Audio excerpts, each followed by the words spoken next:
Dear college student, I write you this letter to share my story, the good, the bad, and the ugly. It starts with a transition. The transition to college is a time of newness, a time of exploration and growth, excitement and fear, and also a time of loss. For many, it is the first time leaving home. But home is so much more than a space or a building. Home is where your support systems live. And as I left for college, those support systems also stayed behind. I'm not the first to pursue a higher education.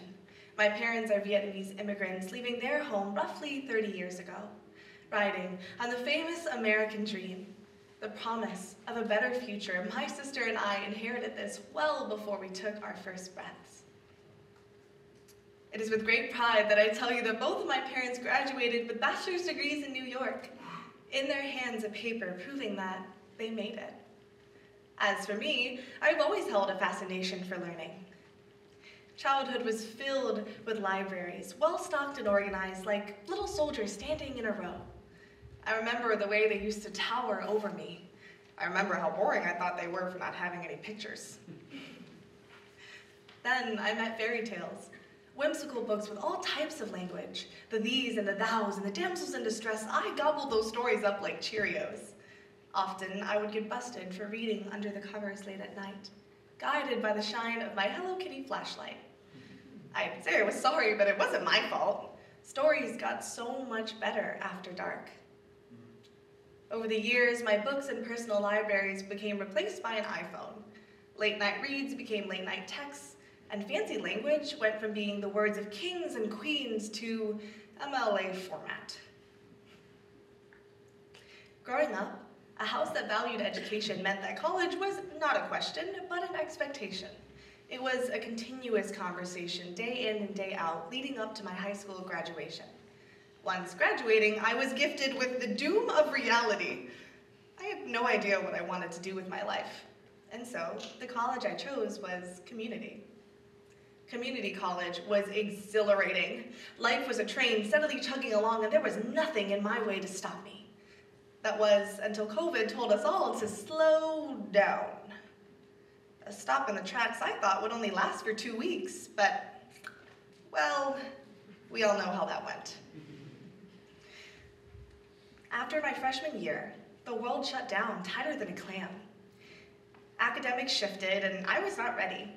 I'm an inherent people person, so connection through a computer screen felt fake at best.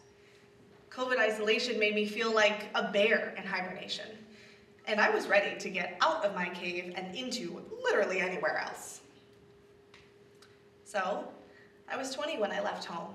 Equipped with the mentality that I was quite behind, I put that backpack on and strapped myself in for the time of my life. I quickly threw myself into what I thought was the college experience. Truth is, no one prepares you for the transition to college.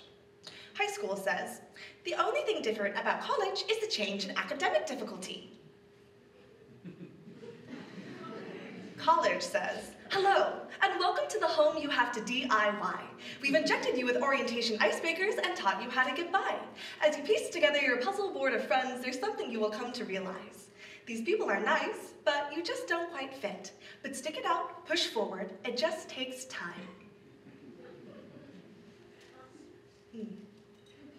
Time. They say that time heals all wounds, but what if we don't know our threshold for pain? College serves as a separation, a stinging sensation, and day in and day out, the only respite that is offered is time. Students often tell me how much they miss time. Time with family, with friends, the smell of their homes, a kiss from their dog, their comforts, their safety, their community of love. Surrounded by new people, I had never felt so lonely. My existence felt no more valuable than a simple passerby. I had never felt so lonely, for loneliness is not contingent upon our proximity to people, no. I have felt lonely in a room full of people, in a car next to a friend, and even in my home. Often, loneliness and homesickness are interwoven, but homesickness goes so much deeper than just missing home. Homesickness spreads throughout the body like a plague. slowly weighing on every thought and interaction, heavier and heavier until you break down. Everywhere I stepped on campus reminded me of just what I was missing. In a sea of white faces and tight-lipped smiles, I scoured every inch I could for familiarity. Someone who looked like me, someone who still had light, someone who wanted me too.